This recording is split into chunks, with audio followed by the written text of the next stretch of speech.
What's going on, bottom line viewers? It's Mitch here with Adam, Dylan, and Kev. We are here for your Super Bowl 51 preview and predictions. All of us are going to preview the game. We're going to go through the key matchups of the game. We're going to give you the score, the MVP, who we think is going to have a big game, the standout performers, all that sort of stuff. Maybe even a little bit of a discussion about Lady Gaga. We'll see what happens here. But we're going to go over basically kind of a more in-depth preview than we usually do throughout the season, because usually it's been me and Dylan who do the previews throughout the regular season. Kev's been in here for the playoffs, and now we're adding Adam for the Super Bowl. So we're just getting bigger and bigger on here. So usually we just do like a short preview of the game, but we really want to get in depth because, of course, this is the biggest game of the year. But first off, before we get in depth, do you guys have any initial thoughts on the Super Bowl? Do you think it will be an exciting one? Are you looking forward to it? Do you think there is the right amount of hype for it? Do you think there's even hype at all? Or do you think this is kind of underwhelming? There's been a supreme lack of coverage for the Super Bowl leading up to this. Like, I understand it's Atlanta, and you could have had the matchup with Aaron Rodgers and Tom Brady and whatnot, but there has been no talk of this Super Bowl coming into Sunday. Like, I've heard basically nothing. I've heard one thing about Tom Brady that had nothing to do with the game. So that's kind of underwhelming. However, I'm expecting a good game with two high-scoring offenses and one pretty decent defense and one that's really crappy. So it's going to come down to which offense can score more points. And I think it's going to be a fun Super Bowl with two supremely good quarterbacks. Yeah, I think it's been underwhelming, the press, but I think it's going to be one of the better Super Bowls. Obviously, it's easy to say that now before the game starts. But as we get closer to this game, I think the story has been a lot, especially with Patriots fans. They really want to win that trophy against Goodell, and there hasn't really been a lot of talk about Atlanta. But you're always going to have that, the favorite team. Patriots chasing destiny for the title, but I think it's going to be an instant classic. I think it's going to be one of those ones that's going to come down to a late field goal, late touchdown, maybe a defensive interception touchdown, something that changes the game in that one. But I think it's going to be an instant classic, and I just can't wait. I think, Kev, before you go, I think part of the thing that Adam said was a little bit interesting to me. You said that Atlanta isn't getting a lot of respect. I don't think it's that they're not getting a lot of respect. I think a lot of people are actually not only giving them respect, but saying they'll actually win the game. But I think that there's just the Atlanta fan base is kind of, I don't know, they're underwhelming to me. I'm a Patriots fan. Falcons fans, I'm calling you out. I see you on the channel. I see you commenting about your all-time great offense. Where you at? I don't hear any hype from Atlanta, man. You guys need to pick it up. These Patriots fans, we know what it's like to be at the Super Bowl. Maybe we're a little bit lax because we've been there before and we've done that. But, you know, we're still excited. We're excited to get this trophy. Why aren't you guys? I just see a lack of enthusiasm from the Atlanta crowd. I think it might just be me. And maybe from, like, to your point, maybe the Patriots fans are thinking more about Goodell because they have no one else to banter back and forth with. You know what I mean? Because you're right. The Atlanta fans haven't been as outspoken as Pats fans and the Pats fan base. And I think it's easier for them to talk about winning and going after Goodell than it is talking about how they're going to beat down on the Falcons, because there isn't really a large side of the Falcons. Because as Patriots fans, we don't have anybody to talk. We'll smack talk, but nobody's going to respond. So how do you smack talk? We'll just smack talk Goodell. Good point. Kev, what do you got to say? Well, I think there's a couple of things playing into this. I think the current conversation has worldwide conversation hasn't been on football, which I think is playing a little bit of a part in this. I think also I'll talk about this from a Seahawks fan perspective. And I'm going to talk about Media Day and the press conferences and stuff. Media Day was on Monday night, not Tuesday afternoon, typically, when they typically have it. So that, I think, the way that they've scheduled things, I think, has played a lot into why there hasn't been a lot of hype. We haven't heard that We didn't get that quote. Both of these teams were very quiet.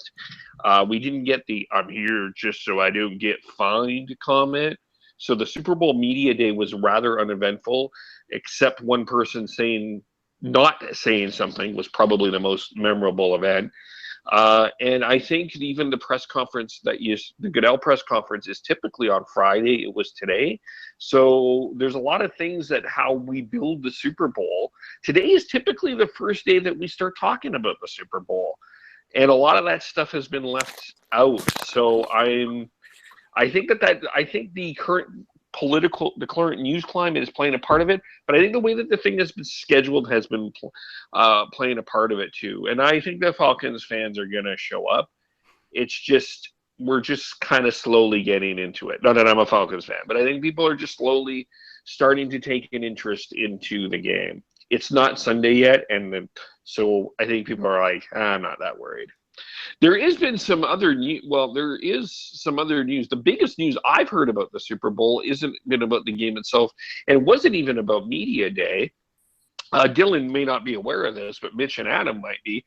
In Canada, we are actually, for the first time ever, going to get the American commercials.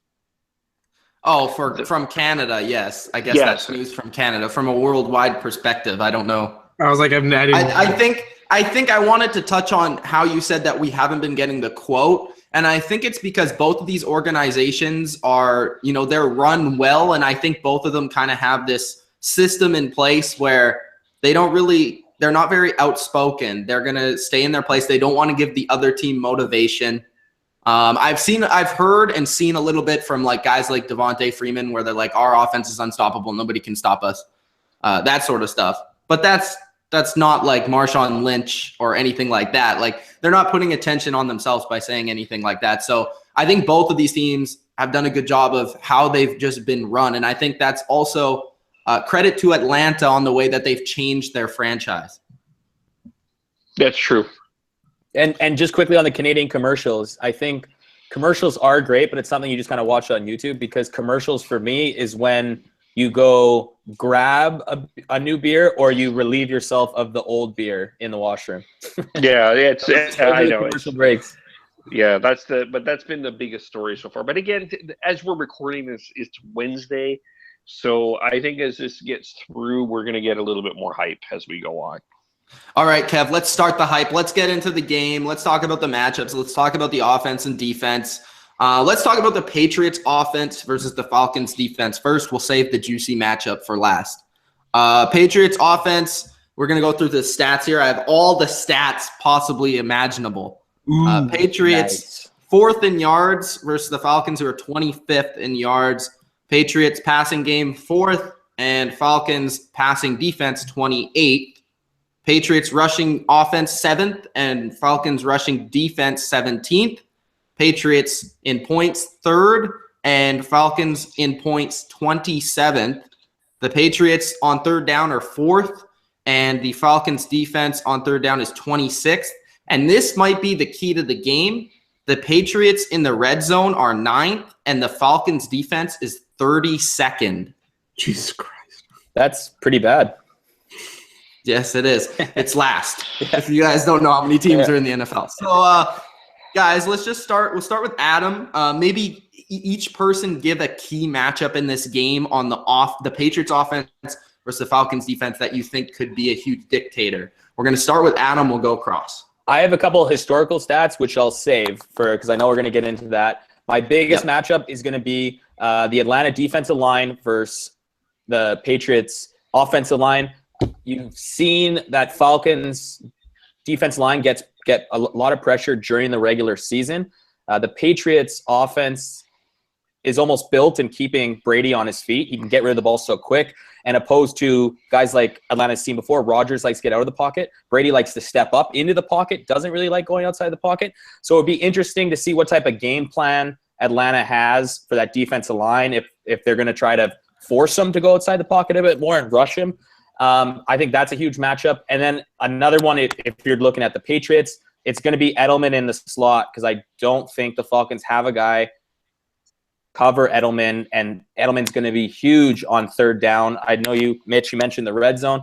I think third down is going to be Obviously, it's always big, but the way the Patriots play on third down, they're almost unstoppable when they're on point, and Edelman's a big reason why. So I'll go with the D-line of Atlanta being a big matchup, and then also the slot receiver in Edelman.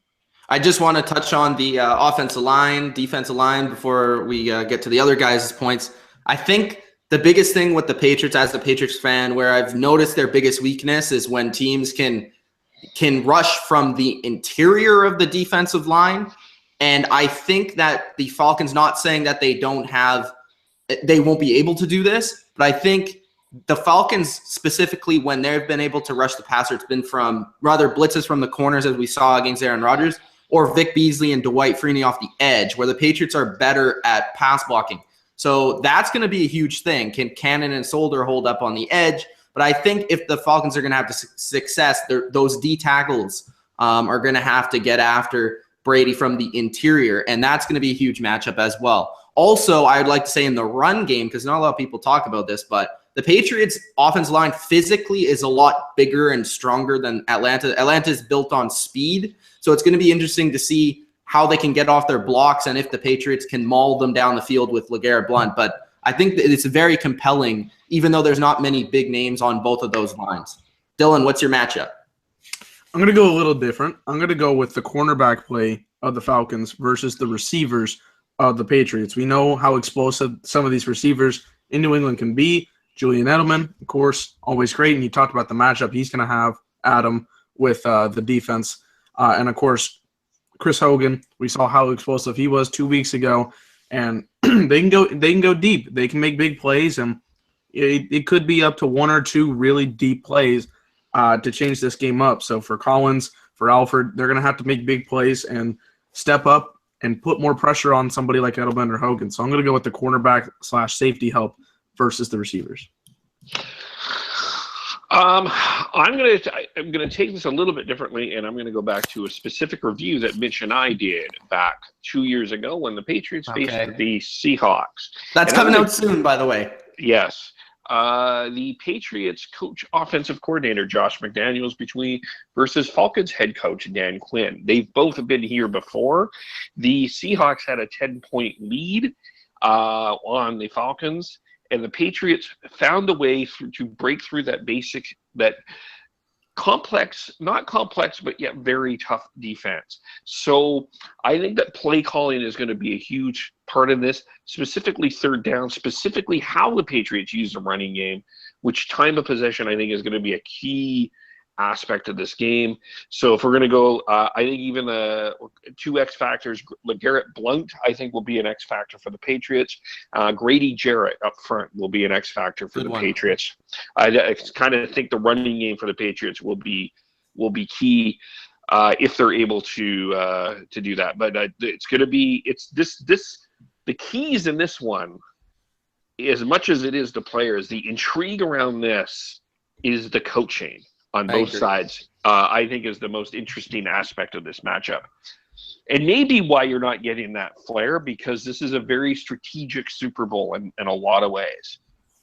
Yeah, I think it might not be so compelling from a casual standpoint, but if you're a hardcore football fan, you really know how good these coaches are. You have Belichick versus Shanahan, McDaniels versus Quinn. I think it's a very interesting Super Bowl. Going back to Dylan's receivers versus corners, I think it's going to be interesting to see what Atlanta does, because they do play mostly zone, but they try and mix in some man, and it's going to be interesting because, like I always say, the Patriots kind of struggle more when you're able to lock them down with man coverage, because they have so many plays and so many concepts, especially to beat that Seahawks defense model now, and that Seahawks defense was first in almost every category. So it's going to be interesting to see how Atlanta does. So for Kev's matchup, Blount, I think, will be a key. I think both run games going over to Atlanta will be a key, and we'll talk about Atlanta on the other side versus the Patriots defense. But whatever run game can be more consistent and allow that team to establish just a more open playbook with play action plays and what Dylan said, plays down the field. Especially the Patriots, they love to run the ball with Blount and then hit big play action plays. So it's going to be interesting. Actually, we talked about that with the Carolina Panthers Patriots Super Bowl. And there was a lot of play action down. Not that both defenses really have any comparison at all, but it's just how the Patriots offense has been run throughout the years. And also going back, I think mine is going to be, because you guys have already said offensive line versus defensive line, the receivers, the coaches. I think the one I have to throw in there is going to be the running backs for the Patriots versus this zone coverage, and also versus Jones, who is the middle linebacker for the Atlanta Falcons. He's going to be not only versus the running backs, but versus the receivers, Edelman, Hogan, Amendola, Mitchell, all these crossing routes and all these different concepts that the Patriots do. He's going to be moving around like crazy. He's going to have to cover White and Lewis out of the backfield. And that's going to be a big matchup because we saw Shane Vereen had a huge day against the Seahawks that first Super Bowl against Dan Quinn. So will they try and do the same thing with a James White or Dion Lewis? That's a big matchup to watch out for as well. And then just to add one thing about Dan Quinn, it'd be interesting to see how much Atlanta does want to blitz, and if they do blitz, are they blitzing with man coverage or are they blitzing with zone? Because Tom Brady's shown time and time again, if you blitz him, he'll make you pay. So I'd be interesting to see how that goes, and if it works early, it kind of changes the dynamic of the game, because we're used to seeing teams try to blitz Brady, and right out of the gate, Brady's just replaced with you might catch him with one. You might catch him with one or two, but eventually he's going to hit you with a big play, right? And the thing is, like, that's a good point, because I actually didn't even think about this. We were talking about offensive line, defensive lines, but is Atlanta going to be able to rush 4 and get to Brady? Because if they can rush 4 and get to Brady, then that's great. Like, even the Seahawks with that great defense, they were kind of inconsistent at getting after Brady. Earlier on, they were kind of okay, but when the game wore on, they kind of got exhausted because of all the different plays the Patriots run and their long drives. So it'll be interesting to see if Atlanta can get after them with 4. Then they won't have to blitz and send extra guys, so they can put more guys in coverage. Another key factor in this game will be for the Falcons defense will be Dwight Freeney. This Falcons defense is a very young defense. Number of rookies. They will be the ones that will be more fired up than anyone else. Freeney will need to calm them down, and I think he's going to be a key matchup.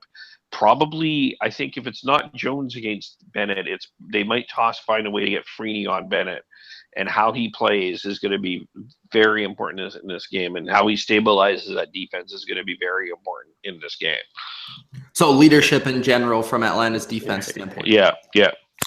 Any other points to add for this side of the ball, guys, until we go to the other side? Just for the Patriots, I think you got to be wary of Dion Lewis and James White, because obviously Patriots won 2 weeks ago, but they weren't the factor. And if you look at how they've won games this season, White and Lewis out of the backfield catching the ball has been a huge key for them. So it'll be interesting to see. In the playoffs, they haven't really had those flashy plays, but they're still very good, and there's something you still always have to watch out for. I think going back to Kev's point about leadership, I think one of the biggest things, because of the style of defense that Atlanta likes to play, they kind of sit back. They kind of let you drive the length of the field. And it's going to be interesting to see if the Patriots are moving the ball with consistency, which I think they will they lose their temper, or will they, remain calm? Will they be like, okay, this is our game plan. We're going to make them go down the field. We're going to make the tackles. We're going to stop them in the red zone. We're going to do this. But if because of their young nature, because they're young, will those 5-yard swing passes to James White start pissing them off, and will they take a chance? So that's going to be big as well. Well, I think that one of the things that I think is going to be key is who scores first, and specifically a touchdown first, not necessarily a field goal. I think a field goal is a minor thing, but the touchdown first, I think is going to, if the Patriots score first, I think it's going to put more pressure on the Falcons offense to perform. Whereas if the Falcons score first, I think that the Falcons defense can play a little bit more their game. Yes. The Falcons game plan is dictated by that offense.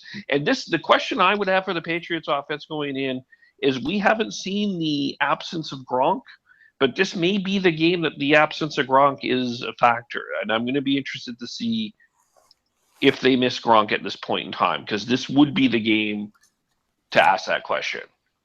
We weren't worried about him up until this point, but this would be the question now. Now is the time to ask about that question. Yeah, we have no reason to worry because they haven't lost a game without Gronk this season. But if they do it might be the Super Bowl. Let's go over to the other side of the ball. The Falcons offense versus the Patriots defense. The stats indicate that this is a pretty even matchup, actually. Now, the Falcons do have the best offense in the NFL. I don't think that's really a debate. But the Patriots defense could argue that statistically it might be the best as well. It's up there. Falcons offense, second in yards. Patriots, 8th. Falcons offense, 3rd in passing yards, that is. Patriots, 12th in passing. Falcons, 5th in rushing. Patriots, 3rd in rushing. Falcons, 1st in points. Patriots, 1st in points. Falcons, 11th on 3rd down. And Patriots, 7th on 3rd down. Falcons, 10th in the red zone. And Patriots, 7th in the red zone. So, immediately, that has me thinking for my quick matchup of the game, not necessarily a matchup, but it's a situation, 2 situations. And the bottom ones I just listed, 11th on 3rd down for the Falcons, 7th on 3rd down for the Patriots, 11th or 10th in the red zone for the Falcons, 7th in the red zone for the Patriots. If I'm thinking the way the game is going to play out, I think the Patriots offense will be able to score points. Can the Patriots defense play well on 3rd down and play well in the red zone? Those are going to be the 2 biggest things for the Patriots defense. Can they make the occasional stop? Because this offense is very good and they can move the ball basically against any defense. So can they make those big stops at key times to give Brady back the ball? That is the number 1 thing for me on the Patriots defense. All right, what I'm going to go for, I got 2 matchups here. One is the running backs versus the D-line / linebacker combo. Devontae Freeman and Tevin Coleman, they averaged for 170 yards from scrimmage in 2016. So the thing here is that they're going to have to stop this running duo. At one point, Devontae Freeman can be hot, and the next Tevin Coleman can go out. They're both very good, Tevin Coleman especially is a really good receiving running back. So they're going to have to figure out how to manage him. And then on top of that, Julio Jones he said he's likely going to play in every formation. He'll go to the left side, he'll go to the right side, slot, wherever he needs to be. He'll try to mix up key situations. However, the Patriots defense last time this happened with Antonio Brown, he was moving quite a bit, and they stopped him about as good as you can do on Antonio Brown. So it'll be interesting to see if they're going to be able to do it again, or if Julio Jones is able to figure out some kind of combination to mess with the Patriots. He finds this quarterback matchup that he really likes. So to me, those are the 2 biggest matchups on the defense. And also experience versus inexperience. Is the experience of the Patriots going to come into play in this one? Is Dan Quinn going to be able to make the right plays necessary for this offense to work? So those are my keys. Go ahead, Adam. Yeah, okay. Well, I totally agree with Dylan. I think if you're looking at Belichick, the thing is, what everyone always says is he takes away your best option. So I think the debate right now is I don't think he can take away both the running backs and Julio. It's very possible. But what does he choose to do? Because I almost think you almost have to take away those running backs before you take away Julio Jones. Julio Jones is not the best player on the field. That's going to be Tom Brady. But Julio Jones is the best athlete on the field on both sides, both teams. Tom Brady's best player, Julio Jones. So I think you have to take away those running backs because I think they are very good. They can run the ball. They can catch out of the backfield. Going back to the O-line, I think Atlanta has a very good O-line. New England's gotten pressure with their D-line this season, but still on paper, I'm not fully behind them. I know statistics will tell me otherwise, but I think that's going to be a big matchup. But at the end of the day, too, Malcolm Butler did very well against Antonio Brown. The whole defense did. But I think Julio Jones is such a different type of receiver. That speed of Brown, but he's bigger and stronger, which I think for jump ball situations, depending on how Butler plays it, I think it's going to be a huge matchup for Butler. And kudos to him if he can shut Julio Jones down.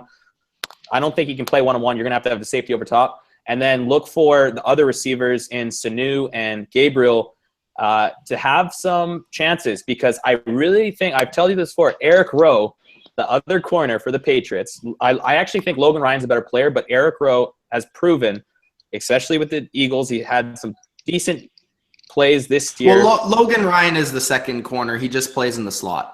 Yeah. Okay. So I'm saying outside Sanu versus Rowe, if that's the matchup, I think that's going to be very telling to see how the game plays out because Rowe did get beat deep. And I think Sanu is a better player than Sammy Coates, Hayward Bay, who he's going against last week. I think that's going to be a huge matchup.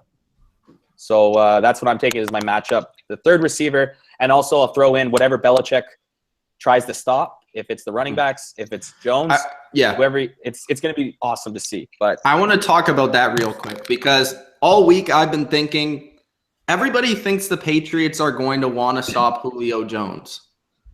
But I think they're going to try and stop the running backs. To me, the number one fear as a fan of the Patriots is the running backs of the Falcons. I think the thing with me right now is I have supreme trust in the Patriots rushing defense. They have proven to me over the past 25 games that they won't allow a guy to burst off and have a great game running the ball. So I think a big thing is going to be, can the Patriots dictate Atlanta's offense? Can they dictate them towards passing all game long?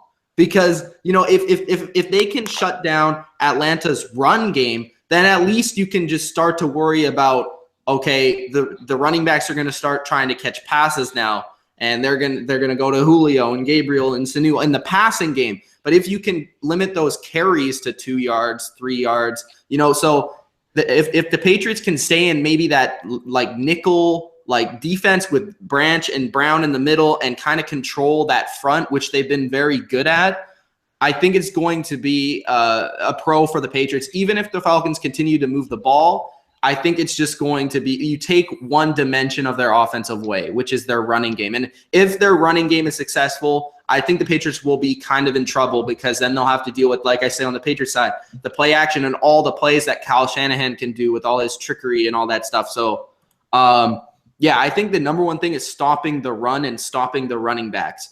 I think for the matchups, we'll see Patrick Chung versus one of the running backs. Most times when I watch the Falcons, they only put one of the running backs like split out wide or they have them out of the backfield. They don't usually have two of them. So it's going to be interesting to see if they put both of them or just one of them. I think Patrick Chung will be big in that role. Whoever else is, if they have two of them, then it will probably be Kyle Van Noy who gets the other, or maybe even Dante Hightower. I think, again, like Adam said, Sanu is going to be big. I'm interested to see what the Patriots do. Do they put Logan Ryan on him? Because Logan Ryan has had success outside before. Will they try and do that? Or will they have him still in the slot and try and take away Gabriel? Or what will they do? Will they double Julio with maybe Ryan and a safety and put Butler on Sanu? I'm intrigued to see what they do on defense. So those are some of the matchups for me. I think the number one thing for the Patriots defense is to take away the running backs. For me, this matchup is, there's all the players we can talk about. Let me just before I get to my matchup, let me counteract something. Antonio 10 is 5'10", 180. Julio Jones, 6'3", 220, and moves like Antonio Brown. So you're dealing with a bit of a different. I will say this though, he's not as agile as Antonio Brown is. No. He's fast. He's as fast as him. He's fast and he's got some acceleration and he can make some plays. I think he's going to be the most unique receiver that the Patriots have faced this year and probably in recent Super Bowls. He's an intriguing matchup. But my matchup is Kyle Shanahan versus Matt Patricia, because I think the one that wins this matchup probably wins the game. I think that for me, I think the Falcons need to make sure that Julio Jones is involved in the game early. I actually don't think that they're going to be able to run the football. I think the Patriots will be able to stop that. I think that the Patriots secondary, though, is very underrated.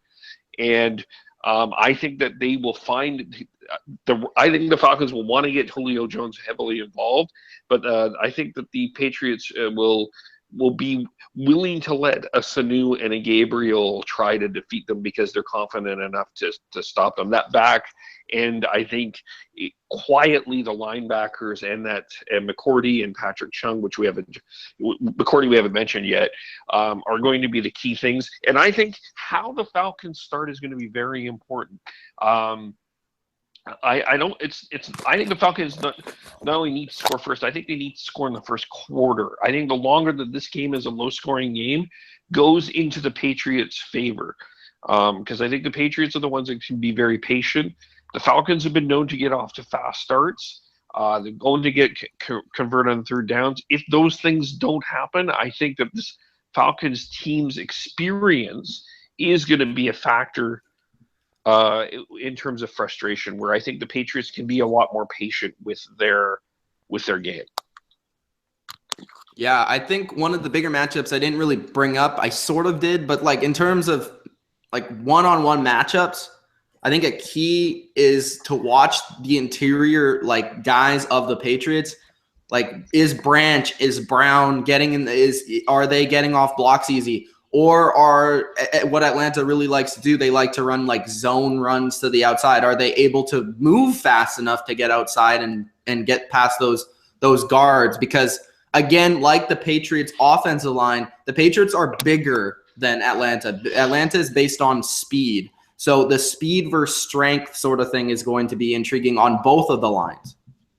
And just to add, everyone says defense wins championship, and which they do. I got some stats when we get into the numbers stuff.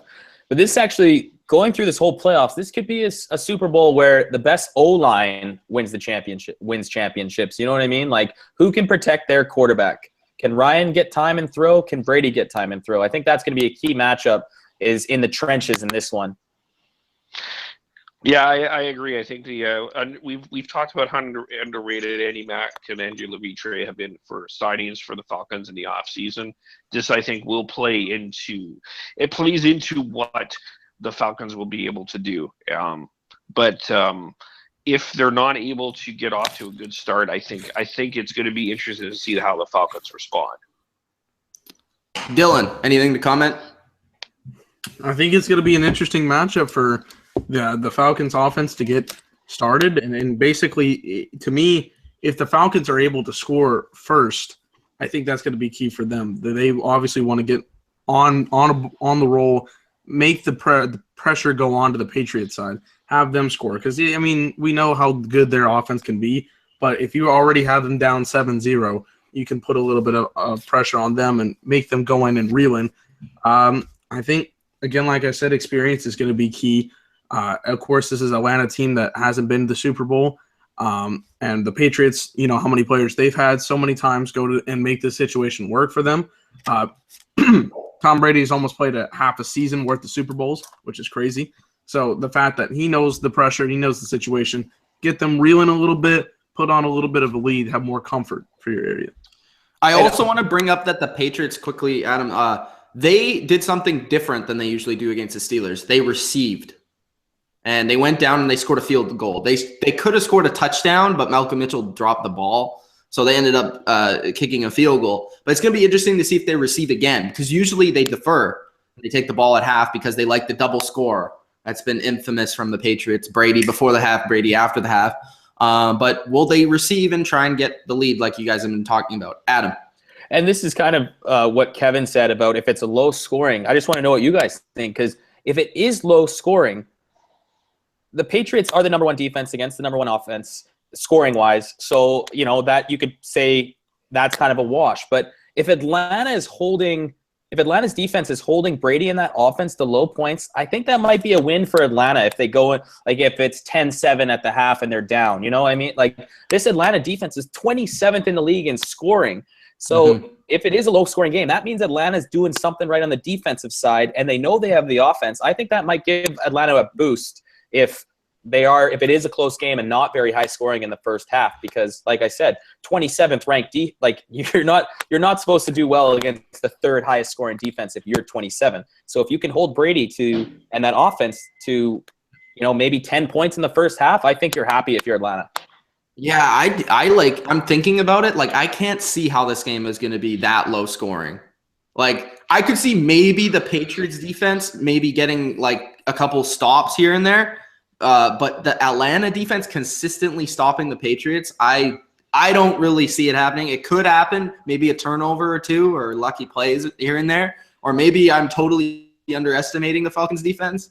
But that's just the way I see it. I think another thing we didn't really bring up, I just said it, turnovers. I mean, Falcons especially Atlanta, because they play with momentum. You know, they're that young team that plays with momentum. If they can get, you know, a strip sack from Beasley or an interception, a tip pass, something like that. And if the Patriots can get it, then I mean, you're just basically you're taking a giving win the ball back to Brady. You're taking a win right Yeah, because but they haven't had a turnover in 8 games for the Atlanta offense. So you're getting a win right there. Yeah, and see that's the thing is I don't, I mean, turnovers are always a key factor. Yeah, obviously, yeah. But I think to me the Falcons defense needs to get the turnover more than the Patriots defense, just simply because of the confidence and the experience and the swagger things and the intangibles.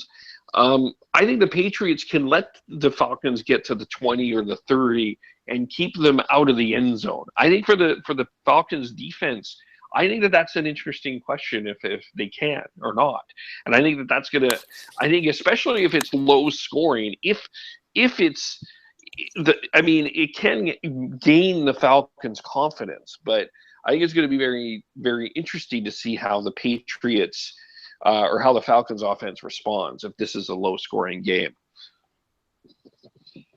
Okay. It's almost, well, okay, I'll leave that part out. There is one, are we talking? Well, I think there's a couple of other things that I think are going to be key factors in here, but I'll let you handle. Okay, we're going to go into our facts and other game notes section. I have 15 facts. I might have some of your facts. It's 51 reverse, guys. Figured that out. So here we go. Let's start off with number 1 and number 2, which is pretty obvious. Brady can become the second oldest quarterback to win a Super Bowl and become the only quarterback to win 5. Brady can snag the record for the fourth Super Bowl MVP, which would be the most of all time. Next, Dan Quinn has coached in 3 of the past 4 Super Bowls. There you go, Kev. 11 of the past 12 Super Bowl winners have worn white. Patriots are wearing white in this game, and the Patriots are 8-0 this season wearing white. The only team to win wearing the opposite color was the Green Bay Packers versus the Pittsburgh Steelers with Aaron Rodgers. Brady is 4-0 versus Atlanta in his career, and Ryan is 0-2 versus New England. In 5 career playoff starts, Julio Jones has averaged 110 yards and a touchdown per game. The most represented college is, can you guys guess? It's a tie. I know the answer to this question. Rutgers and Bama are tied with 5 players each. Rutgers mostly because of the Patriots, but I think Sanu is also from Rutgers. Yeah. And the Browns also have 5 former players in this game. Congratulations! Yeah, there we go. Way to go, Cleveland! John Lewis and their future quarterback on the team too. Since 2010, coaches are 3-12 or 3-22 in their first career game against Bill Belichick. Since 2010, Dan Quinn's first career head coach game against Bill Belichick. Since their Week 11 bye, the Falcons have allowed 20.5 points per game. Before it was 28.5. 14% of all Super Bowls have been with Brady or Belichick. The Patriots are 16-0 with Dion Lewis in the lineup. The number 1 scoring defense has beat the number 1 scoring offense 4 out of 5 times. The only time that it has actually happened the reverse was, I think it was the 89 49ers, which is arguably the best team of all time. The MVP hasn't won the Super Bowl since Kurt Warner in 1999. The Patriots are 19-1 in the playoffs since 2001 when scoring 21-plus points. So that only game was in 2006 against the Colts, where they lost 38-34. Tom Brady did not face a team with a bottom 10 pass defense in the NFL this season. The Falcons ranked 28th. The Patriots haven't allowed a 90-yard rusher in 25 games. Those are my 15 facts for Super Bowl 51. Any of those stick out to you guys? It's interesting. I know the white jersey thing's quite interesting. It's kind of weird that 11 of the last 12 have won with the white And jersey. I believe that Atlanta picked first, and they Atlanta, but you got to pick your color. You know, that stuff's out the door. But yeah, I told you, Mitch. I think I messaged you on Twitter. I'm like, man, I'm not feeling confident you did. in my Atlanta pick, man. They should have just picked white, you know. It's the jersey color. We got to go white. Bro, it's But always you got to go. Isn't it always flipped though? Because it's the NFC one year. No, yeah, it changes. But NFC this year, so Atlanta chose red jerseys, which I don't hate on them for doing that. It's the Falcons. They have gotten to the Super Bowl one time. I think they should wear the blue or the red jerseys. Yeah, I find that I found a couple of those things interesting, and it's going to be a lot of key, interesting little tidbits are going to be part of this game for sure. So keep it in the back of your head. The reality is we have two MVP candidates in this game. Matt Ryan probably will win the MVP. And I think we're talking about legacy versus potential legacy here. I think that's the other storyline. We've got Tom Brady, who has the opportunity to officially cement himself as the greatest quarterback of all time. Bill Belichick to likely officially cement himself as the greatest head coach of all time here. We also have Matt Ryan, who has the ability to put himself into the elite of the elite categories of quarterbacks. Let's ask that question, Kev. Where would you put Matt Ryan from a historical standpoint next to guys maybe of like, let's say, Tony Romo, Cam Newton, Big Ben, Eli, Phillip Rivers, those sort of guys? Where would you put him on that list? I think Matt is better than all of them. Yeah. But the problem is Matt hasn't won the Super Bowl. I don't think he's better than Ben. He is better than all of them except Big Ben. I think with what Ben had, I think he's better than Ben. From a historical standpoint, I think Ben is better. But yeah, as of right now. But I think what we've seen, there are quarterbacks. So the stats I had was first. I actually had to crunch some numbers with. I had to do some math, Wikipedia math. Okay. So in the history, in 51 Super Bowls, there's only been 3 scoring defenses ranked above 20 to win the Super Bowl, and 3 of them have come in the last 10 years. Okay, the Colts in 2006 were ranked 23rd defensive scoring, second, and then the Saints, which I'll get back to those. Yeah, first, and then the Giants had the 25th rank, and their offense was just 9th in 2011. So if Atlanta wins, they'll have the worst scoring season defense to ever win a Super Bowl. But I want to get back to the 2009 and 2006 Colts. I actually want to point out something, though. I want to point out that the Colts in 2006, their defense carried their team. But I'm saying scoring, but they still have the second best offense. And in also, that Super Bowl, yeah, go ahead. Peyton Manning, check this. Peyton Manning in that was his first Super Bowl. How old was he? 30 years old. And then if you look at the Saints, which I actually think this team is most comparable, the Atlanta team is most comparable, that 2010 Super Bowl Saints, because their defense ranked 20. Obviously, they had some more playmakers, but still 20 during the season. Number 1 offense. Drew Brees, his first Super Bowl. How old was he? 31? Can you guys tell me the age of Matt Ryan in his first Super Bowl? 31. 31. There you go. I like the comparison to Matt Ryan and Drew Brees. I mean, okay, I'll give you Ben in terms of historic. Ben's probably better than Ryan, but I think right now Matt's a better quarterback than Ben. I'll say this, though, to Adam's point. I think Atlanta's defense is the worst out of all those defenses. And if they do win this Super Bowl, they'll go down as the worst scoring defense. But going back, I forgot to mention this. I do think Atlanta's defense is, when you have an offense like that, it is a bend, don't break type thing. Obviously, they were winning a lot of games, and they had to just play with the lead. But even from like a talent or playing standpoint, nobody's going to say that Giants defense was bad. Nobody's going to say that the Saints defense even was bad. I mean, they forced a ton of turnovers that season. They forced turnovers, but then a big thing is, what could we see? Obviously, I'm not looking forward to this, looking forward into this Super Bowl, but Tracy Porter, that pick down in the second half, Tracy Porter was not a good player, and all of a sudden he makes a big interception at the right time. That's what I think Atlanta's going to need, and we obviously mentioned that. He made it in the NFC Championship as well, actually. Yeah, well, there you go. There's quite a big play. One play can change your career. Oh, go ahead, Dylan, sorry. Oh, I was also going to bring up maybe a more obvious fact, but it's a key fact. The person that's won a Super Bowl, or excuse me, the MVP, has not won the Super Bowl since 1999. So keep that in your head. If Matt That's Ryan, an interesting stat. I always think that's really interesting, and every time I hear that Brady's up for the MVP now, I'm like, don't win.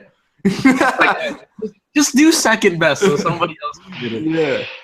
Just do second best so we can all win first best later. Yes. Adam, do you have any other stats? Well, that one, and then obviously you said the first place defense has won the Super Bowl 15 times, so 15 out of 51, around 30%. The defense that's ranked 11 plus has won it 7. Offensively, the first ranked offense during the season scoring has won 20% of the time. And get this, though, Patriots third in scoring, only teams with the third ranked offense has only won twice in 51 years. That's kind of a random place, though. Third. Well, hey, I just said the numbers never lie, man. The man crunched the numbers. Yeah, I crunched the numbers on Wikipedia, man. I had my calculator out. I actually had to Google calculator, and then I had that calculator going. There you go. Yeah, it's. I think there's so many other interesting storylines to talk about. We talked a little bit about the coaching. We talked about the quarterback legacy. We also have the story of Kyle Shanahan probably leaving to coach the 49ers after this game. Is that going to play into a factor here? We've got the Backpack. Brady. He lost his backpack, Kev. Yes. Oh yeah. God. I wonder who got a hold of it. Yeah. Bro, I think the Patriots again. They son of a bitch. Yeah. You know what's funny though, because I listened to the Chris Sims podcast on Bleacher Report, Adam Lefkoe, and the thing is Chris Sims is best friends with Kyle Shanahan, and he says that the guy would lose his head if it wasn't on his body. It's he apparently he was just freaking out about his backpack being lost. He was just going nuts.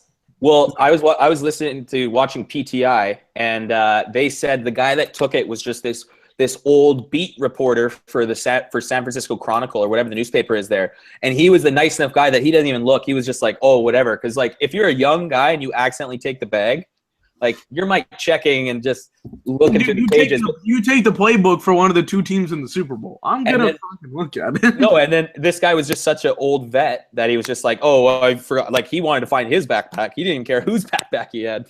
Yeah. That's interesting. Yeah. What other storylines? I think of course we have the Brady Goodell storyline. Okay, Belichick this is something to bring up. Storyline.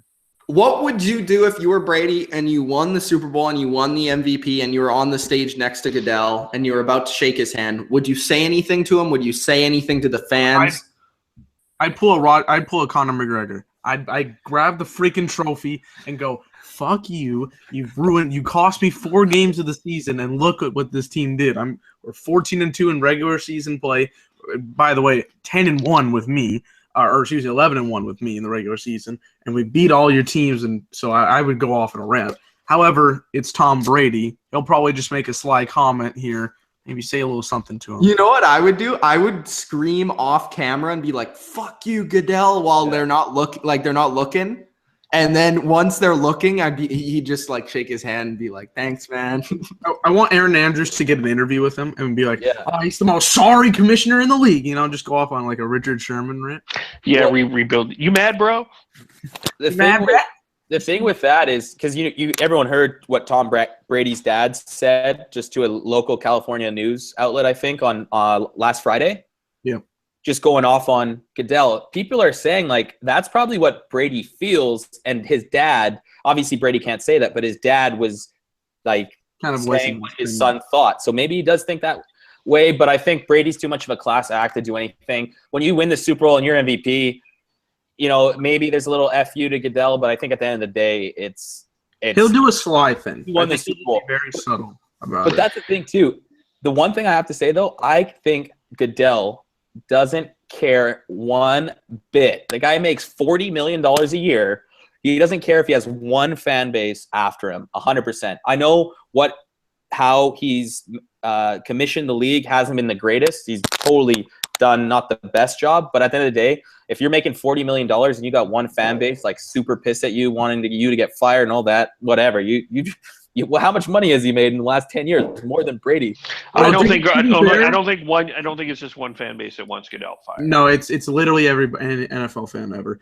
And by the way, the president of the United States has also called this man a stupid guy, which I find hilarious. Yeah. So he gets double points for being the Stupid idiot.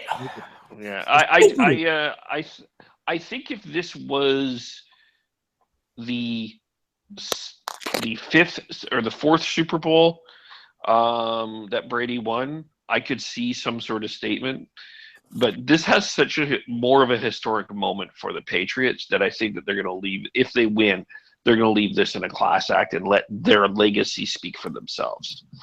And I think also this organization has done a fantastic job of keeping out of controversy since it's been the Belichick-Brady era. Mm-hmm. I just simply don't think that they're going to do anything. Keeping out of controversy? Are you sure? Not being the center of controversy without like Deflategate is kind of was a league, and Spygate was sort of that wasn't a player. They were both started by other organizations, though. Yeah, definitely. But they just got caught. It wasn't like this grandiose. It wasn't Richard Sherman, being I'm the sorry excuse of a receiver. Yeah. It was. It's not a player making a statement, is what I'm trying to say. Yeah. Okay, let's stop. Yeah, go ahead. No, I was just saying I give credit to the Patriots in that regard. They never give any other team billboard material whatsoever, and I think that's a huge reason why they're so good, because when you're playing the Patriots, you know they're good, but you don't have to, you don't ever get that extra edge because the Patriots are saying you guys are sorry, like you said, you're sorry receiver. Down to who we're going to be the head coach for 16 years. Or for you know exactly what you're going to get with dry and cut Bill Belichick. Don't say stupid shit to the media like our compadres over there, the Steelers. You just got to be us, and you win. So, okay, let's stop talking fantasy. Let's talk reality. Let's get to our game picks. Who are we picking? Let's start with Adam because I have a feeling he's going in the opposite direction, and I might have to mute myself. No, all I'm saying is. This is going to be the second time that I've root against the Patriots in the Super Bowl. The first time being against my Eagles. Every other team, I've had money down on the Patriots. I've liked the Patriots. This year, I'm going with the Atlanta Falcons. I think I'm going 34-30 for the Falcons. The one thing I like about the Falcons is their offense. I think their offense is going to be able to get some big plays. I think they're going to need some big offensive plays to win this game, like 50 plus, maybe 70, something big. When it comes down to defensively, I think they're going to be the Falcons defense is going to be bend, not break. The Patriots are going to be very good. I think the Falcons are going to need a turnover here and there. But at the end of the day, I'm going with the 31-year-old first-time Super Bowl QB, Matt Ryan, to get it done, and he also is going to be my MVP. 34-30, Falcons. Interesting. Matthew Ryan, MVP. Matthew Ryan. 31, I told you, man. I did my stats, Wikipedia stats, man. This is Mr. Wiki. That would be the first time since 1990 in the 90s that the MVP, the NFL MVP and the Super Bowl MVP were the same person, I believe. Yeah, did Kurt Warner win MVP that year in 90? Yes, it is. Yeah, I think it would be the first time since Kurt Warner did it. Yeah, 99. Hey, anything is possible. Kevin Garnett, right? Yeah, pretty much. This is a very difficult pick for me. New England's currently favored by 3 points, so not many people are saying this is going to be a blowout for sure. There are certain key matchups I like about both teams. Both offenses are great. One's 33.8 points average per game, which is absolutely fantastic, and the other's got Tom freaking Brady in it, so what else are you going to expect?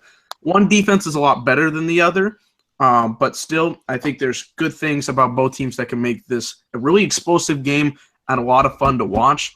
I just flipped a coin to see who I was going to pick because it was so freaking close. So with that in mind, I'm going to pick the Atlanta Falcons, 35-31. I gotta be I'm so close. If New England wins, obviously I know why. I'm not going to be surprised if New England wins.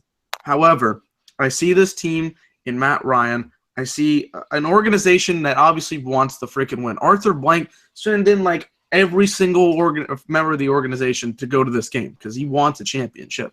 Matt Ryan, he's been pursued as all these years to be a non-elite quarterback, kind of in the same boat as Joe Flacco, but I think more talented. And he has an opportunity to stop the critics against a team that has had his number. He's played this team twice, and the Patriots and the Steelers are the only 2 teams he's never beaten. So if he can get that monkey off his shoulder, it basically like what Steve Young did after having to back up somebody like Joe Montana for 7 years, you got to figure out what's going to be his game plan and his motivation. I think it's getting guys like Gabriel and Sanu a chance, along with Julio Jones having a big game.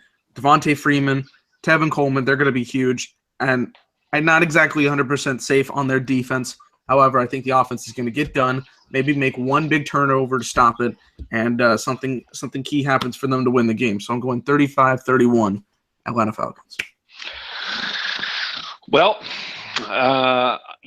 with Mitch and I doing these reviews of previous games, it's made me think a lot about history, and this game has a lot of interesting historical connections, and this Falcons team reminds me a little bit of the early '90s Cowboys, in the sense that this team nobody had a lot of faith in, but they have a little bit of swagger.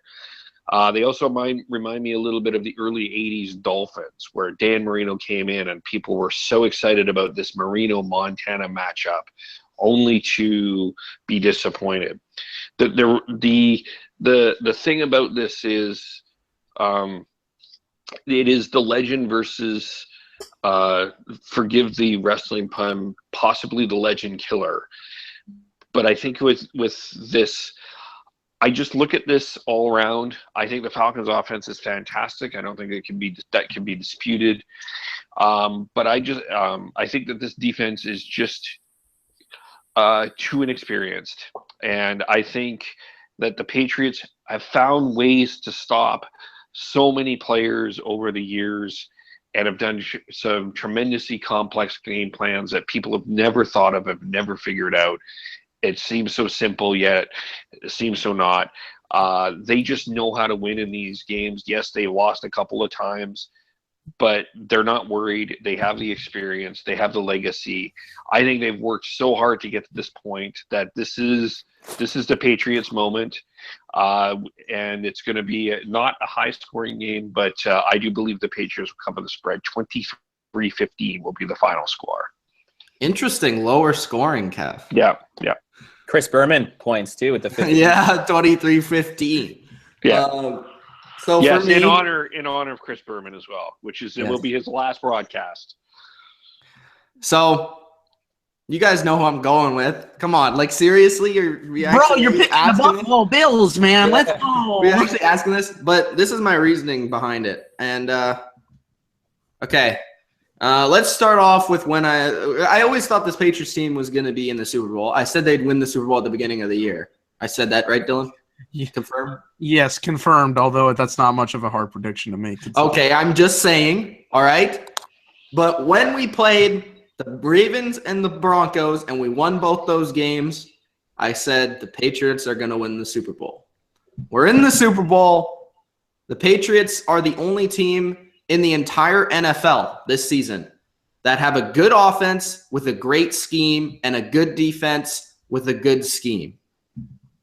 Atlanta has a good offense or great offense with a great scheme, but they have a bad defense against Tom Brady. Sometimes it's as simple as that. It's a team that is more well-balanced with the better coach. I don't really see – I think the Atlanta offense will have to play absolutely perfect. Their defense will have to get a couple of turnovers to win this game.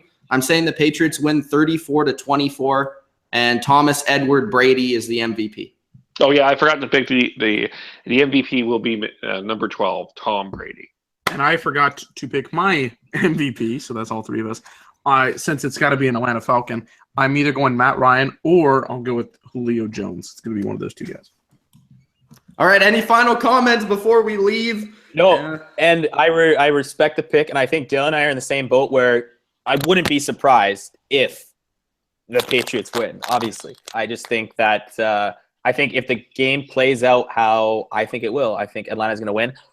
For everyone betting, I think it's never a bad idea for MVP is to put $2 or whatever. I'm not saying gamble or whatever, do what you want, but there's a couple. But gamble. Yeah, there's a couple dark horses. Not that you should gamble, but you should gamble. Edelman's always a dark horse for MVP. I think he's at like 16-1, which that's pretty good odds. Obviously, the quarterback Brady's at 2. Matt Ryan's at 2.6-1. And then my sneaky pick, obviously it might not happen. Mohamed Sanu for MVP, 45-1. See, I think they wouldn't give the award to a Mohamed Sanu. I think they would just give it to Ryan. They're just going to be like, and that's how it was. Well, to be fair, I was fearing that same thing last year when Manning was in this last Super Bowl. I'm like, Jesus freaking Christ, they better not give him the award. They gave it to Von Miller. Oh, well, at least Von Miller's a big name. Well, I mean, like, Sanu, nobody knows who that guy is. Actually, when Brady won the MVP against the Seahawks, I actually think you could have gave it to Edelman because Edelman was pivotal in that final drive, and his second half was unbelievable. And Brady's numbers weren't that great, and I was pissed because I had money on Edelman to win MVP. That great. He threw 4 touchdowns against one of the greatest defenses of all time. Anyways, I think one sneaky pick. Why don't I just throw it out there? Malcolm Butler. Yeah. Anybody? Malcolm Butler? Yeah, I don't know. Hey, I'm just saying, Super Bowl 49 game-winning interception. Maybe he's meant for the Super Bowl. My sneaky pick will be LeGarrette Blount. Yeah, that's good. That's a good pick. All right. Thanks, guys, for tuning in. It's been Mitch, Adam, Dylan, Kev. Hope you guys enjoy the Super Bowl, whatever you're doing. Have a great time. Be safe on Super Bowl night. Don't do anything too fucking crazy because we want you to tune in for the recap. Tune in for the recap. No matter what, I'll be here if the Patriots win. If the Patriots lose, if the Patriots win, I'll be very excited. If the Patriots lose, I'll probably be a little bit depressed. We'll see what happens. Thanks, guys, for joining us. Dylan has left us, and on that note, peace out. Oh, I'm going to have a present for you either way.